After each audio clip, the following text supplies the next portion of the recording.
Happy New Year! This was One Piece's final chapter of 2024, and my god, was it a banger. Chapter 1134 is titled The Owl Library and begins with Luffy thanking Saul due to helping Robin. Luffy seems to mimic Jinbe's pose when he appeared in Wano, and I can only assume this is because Jinbe is the most formal person Luffy knows. Luffy tends to speak very assertively and rudely, and the crew around him aren't exactly very formal or polite either. So it seems Luffy can't thank someone without sounding like an old man, which is a nice touch. Although the phrase, "well met, good sir," has been permanently added to my vocabulary. We get a beautiful scene of Robin smiling as the Straw Hats cry that they'll protect her for life, and Lilith introduces herself to Saul as Vegapunk. Although being happy to see Vegapunk, Saul has a brilliant line here upon asking,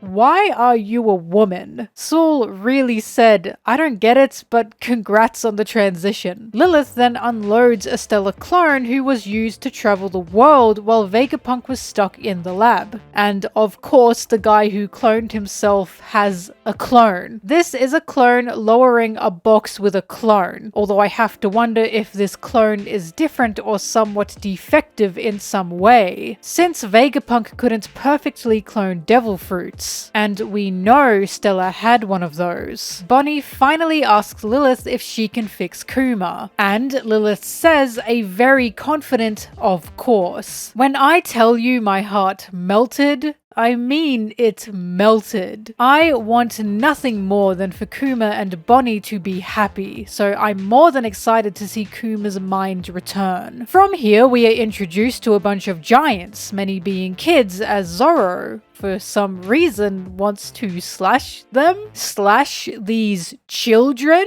Mate. But the most important introductions are Saul's assistant, Angie, and the biology teacher, Ripley. Holy shit, I may have lost my mind about her. Why? Oh my god! Sanji is right about loving these beautiful giant women. I'm sorry. I am with him. Ripley explains Elbaf is no longer about war or pillaging, that the now dead King Harold made all of that outdated. But the Elbaf children seem to treat war as a passing trend. Saul shows Robin the Owl Library that is full of O'Hara's books, and Robin cries in joy while I cry with her, because my god, this is what Robin lived for. We cut to Loki, who seems to be talking on a fuzzy snail phone, presumably something the Stinkmen got for him. By the way, Loki's Stinkmen are very important to me, and Loki reveals this is a person he has not met nor seen before, yet they've been unlikely friends for a long while. The person on the other side of the phone discusses a traumatic event. Loki calls them weak as he yells about burning things to the ground. And the mysterious person says Loki uses such language to hide his kindness. And Loki lashes out because how dare he be called kind. We did it, folks. We got another one. A tsundere princess of the arc. First Law, then Sanji, now Loki. Finally, this chapter ends with two people appearing in Elbaf's castle. One of them being Shanks? Look, we have to talk about this first. Is this Shanks? Honestly, hard to tell. I know he doesn't have his scar here, but it's possible Oda just did that to fuck with us and keep us guessing. I can't believe it's true, but this could be his evil twin, Spanx. Insane how some of the craziest theories can evolve into something legit. God,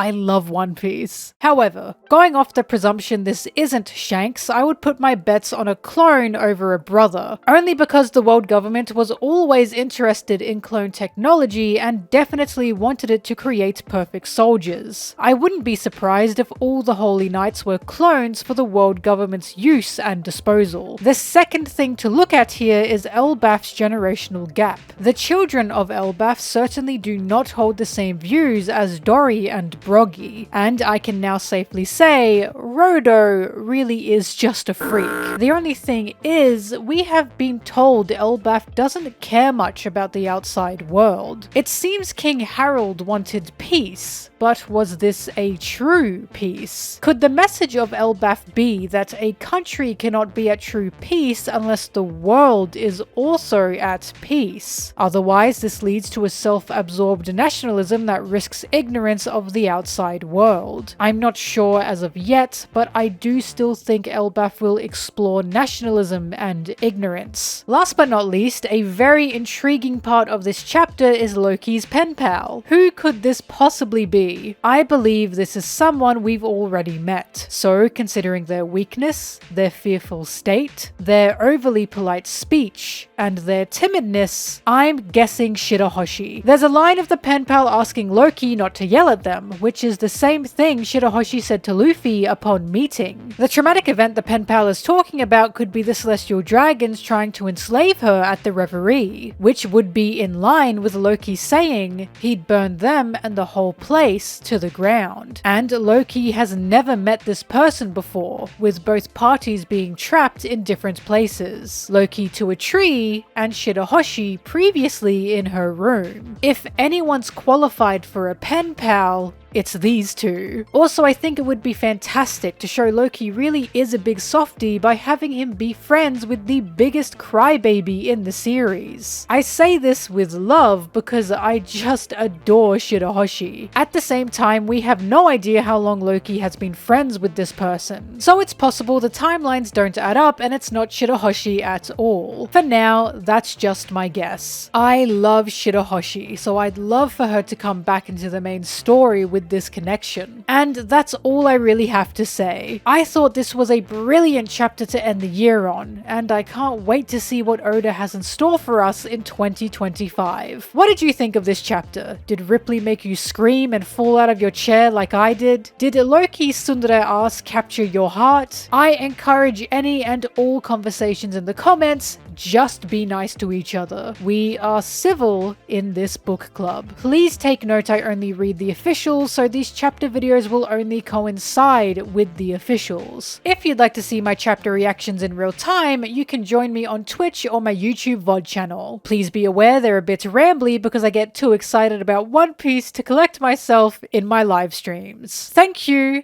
and bye.